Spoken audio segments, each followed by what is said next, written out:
17 April पासून यवतमाळमधून एक call recording viral होत होती, ज्यात मुलींची विक्री करणाऱ्या एका रॅकेटबद्दल बोललं जात होतं।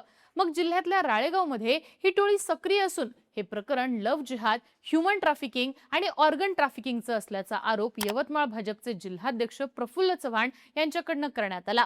या रॅकेटनं गेल्या 6 ते 7 महिन्यांमध्ये राळेगाव परिसरातील हिंदू धर्मीय आदिवासी समाजातल्या 36 अल्पवयीन मुलींना लग्नाचं आमिष दाखवून त्यांना पळवून नेल्याचा आरोप चव्हाण यांनी केलाय।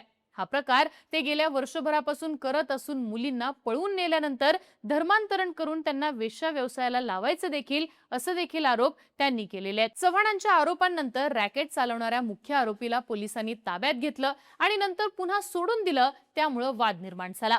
हिंदू संघटना, भाजप नेते आणि आदिवासी विकास विभागाचे मंत्री अशोक उईके हे राळेगावात दाखल झाले। पोलिसांवरती दबाव वाढला।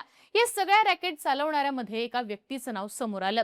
ही व्यक्ती आणि त्याची पत्नी दोघे मिळून हे रॅकेट चालवत असल्याचे आरोप करण्यात आले। पण हे दोघे नेमके आहेत कोण, त्यांच्यावरती काय आरोप झालेले आहेत, यवतमाळ मधलं 36 आदिवासी मुलींच्या तस्करीचं प्रकरण नेमकं आहे काय, समजून घेऊयात आजच्या व्हिडिओतनं। नमस्कार, मी आरती आणि तुम्ही बघताय बोल भिडू। गेल्या काही दिवसांपासून नाशिकच्या TCS धर्मांतरण प्रकरणामुळे कॉर्पोरेट जिहादची चर्चा सुरू झालेली आहे। अशातच 19 एप्रिलला यवतमाळ भाजपचे जिल्हाध्यक्ष प्रफुल्ल चव्हाण यांनी एक पत्रकार परिषद घेऊन जिल्ह्यातल्या आदिवासी गावांचा तालुका म्हणून ओळखल्या जाणाऱ्या राळेगावमध्ये एक मोठं रॅकेट सुरू असल्याचा गौप्यस्फोट केला। गेल्या 6 ते 7 महिन्यांमध्ये आर्णी, केळापूर आणि वणी मतदारसंघात अनेक तरुणी आणि महिला या अचानक बेपत्ता झाल्या। सुरुवातीला हे प्रेम प्रकरण आणि स्वखुशीने पळून जाण्याचा प्रकार दिसत असताना याबाबत वेगळीच माहिती समोर आल्याचं दिसलं। त्यांना एक ऑडिओ क्लिप देखील मिळाली, ज्यामध्ये परिसरातल्या गरीब मुलींना पैशांचं आमिष दाखवून त्यांची तस्करी करणं, 15 वर्षांच्या मुलीचं लग्न 45 वर्षाच्या पुरुषाशी लावणं आणि नंतर त्याचं ट्रॅफिकिंग करणं हा प्रकार सुरू होता।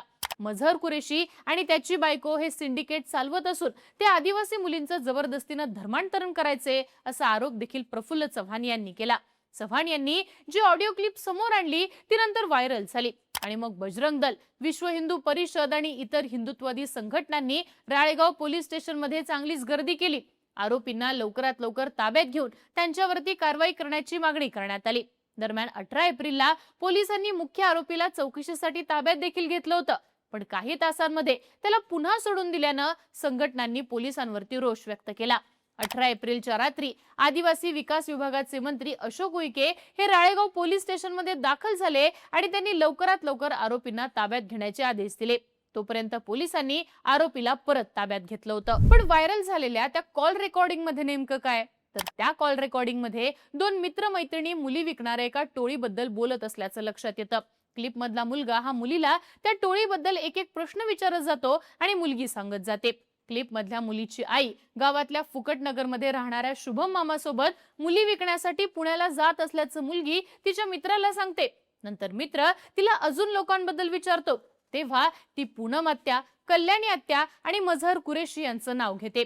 त्यातल्या कल्याणी आत्याला अशाच प्रकरणात जेल झाल्यामुळे ती आता फोनवरनं काम करते आणि तिची आई खोटी आधार कार्ड देते असं सांगून या कामामध्ये पैसा खूप आहे पण बदुआ पण लागते असंही ती तिच्या मित्राला सांगत असल्याचं क्लिपमध्ये समजून येत होतं। पण अशोक उईके, प्रफुल्ल चव्हाण यांनी सांगितलेलं आणि व्हायरल कॉल रेकॉर्डिंग मध्ये एक नाव आहे जे सारखं सारखं आलं, ते म्हणजे मझहर कुरेशी। प्रफुल्ल चव्हाण यांनी माध्यमांसमोर सांगितलेल्या माहितीनुसार 17 एप्रिलला राळेगावच्या पिंपरीदुर्ग या गावामध्ये 15 वर्षीय अल्पवयीन मुलीचा बालविवाह सुरू होता। राळेगाव पोलिसांना माहिती मिळताच त्यांनी घटनास्थळावरती जाऊन तो विवाह थांबवला आणि 5 आरोपींना अटक केली। त्यानंतर चव्हाणांकडे व्हायरल झालेली कॉल रेकॉर्डिंग आली। त्याच्या आधारावरती त्यांनी राळेगाव पोलिसांकडे मझहर कुरेशीच हे रॅकेट चालवत असून त्याची चौकशी करण्याची मागणी केली। 18 तारखेला पोलिसांनी त्याला ताब्यातही घेतलं पण थोड्याच वेळात सोडून दिलं। त्यानंतर दबाव हा प्रचंड वाढल्यानं पांढरकवडा मार्गे तेलंगणात पळून जाणाऱ्या मझहरला पोलिसांनी पुन्हा ताब्यात घेतलं। व्हायरल झालेल्या कॉल रेकॉर्डिंग मधल्या तरुणीची आई, शुभम मामा, कल्याणी आत्या, पूनम आत्या यांच्यासहित 5 जणांना चौकशीसाठी ताब्यात घेण्यात आले। पोलीस अधीक्षक अशोक थोरात यांनी माध्यमांना सांगितले की प्रफुल्ल चव्हाण यांनी केलेल्या आरोपांपैकी धर्मांतरण, लव्ह जिहाद आणि ह्युमन ट्रॅफिकिंगचा प्रकार अजून तरी दिसला नसून हे प्रकरण पैसे घेऊन लग्न लावून देणं आणि लग्नाच्या काही दिवसांनी मुलगी ही माहेरी येऊन परत न जाणं असं दिसत असल्याचं पोलिसांचं प्रथमदर्शनी म्हणणं आहे। आता पोलिसांनी यामध्ये लव्ह जिहादचा अँगल अजून तरी समोर न आल्याचं सांगितलं असलं तर या सगळ्या प्रकरणात मजहर कुरेशीचं नाव मात्र चर्चेत आलेलं आहे। यवतमाळच्या राळेगावमध्ये चिकनचं दुकान चालवणारा मजहर कुरेशी गेल्या अनेक वर्षांपासून अवैध धंदे करत होता। राळेगाव आणि आजूबाजूच्या पोलीस स्टेशनमध्ये त्याच्या नावावरती गोमांस तस्करीचे अनेक गुन्हे दाखल आहेत।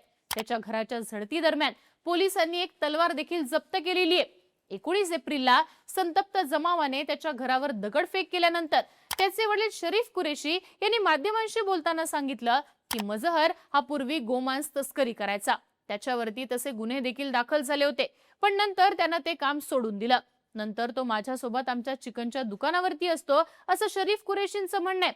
तो मुलींची विक्री करायचा आणि त्याने एका हिंदू मुलीशी लग्न केलंय याबद्दल आपल्याला कोणतीही माहिती नाहीये असं सुद्धा मजहरच्या वडिलांचं म्हणणं आहे।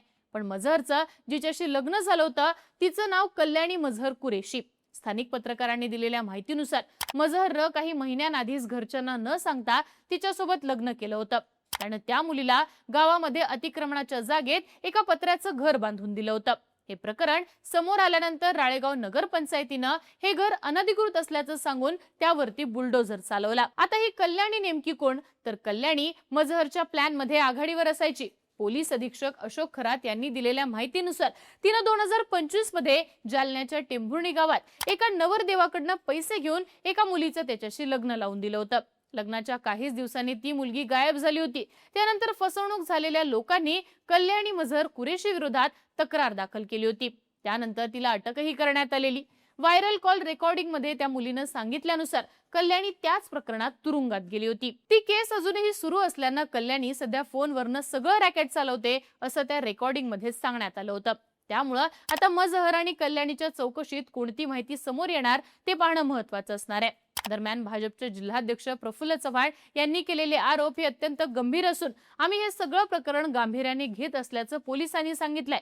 मजहर आणि कल्याणीचं हे रॅकेट काही लोकांपुरतं मर्यादित नसून ते एक मोठं सिंडिकेट आहे। त्यांचे सदस्य हे बँगलोर, ग्वाल्हेर, मध्य प्रदेश, पुणे आणि मुंबई सुद्धा असल्याचं प्रफुल्ल चव्हाण यांनी म्हटलेलं आहे। आता या प्रकरणातल्या धार्मिक अँगलमुळे हिंदुत्ववादी संघटनांनी आक्रमक पवित्रा घेत 20 एप्रिलला राळेगावमध्ये बंद पाळलाय।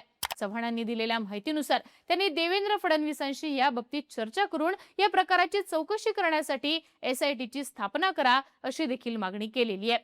सध्या मजहर, कल्याणी, शुभम, पूनम आणि इतर आरोपी हे पोलिसांच्या ताब्यात आहेत। प्रफुल्ल चव्हाण यांचे आरोप सिद्ध करण्यासाठी पोलिसांना अजून तरी कोणतीही स्पष्ट माहिती मिळालेली नसल्यानं त्यांनी संशयितांवरती अजूनपर्यंत कुठलेही गुन्हे दाखल केलेले नाहीयेत। पण लवकरच या प्रकरणाचा उलगडा होण्याची शक्यता वर्तवली जाते। त्यामुळे मजहर कुरेशी आणि कल्याणी कुरेशीच्या टोळीबद्दल कोणती माहिती समोर येणार, यामध्ये खरंच लव्ह जिहाद आणि धर्मांतरणाचा अँगल आहे का हे पाहणं महत्त्वाचं असणार आहे। या सगळ्या प्रकरणाबद्दल तुम्हाला काय वाटतं? तुमची मतं आणि प्रतिक्रिया कमेंट बॉक्समध्ये लिहून नक्की कळवा आणि बोलबिडूच्या YouTube चॅनलला सबस्क्राईब करायला विसरू नका।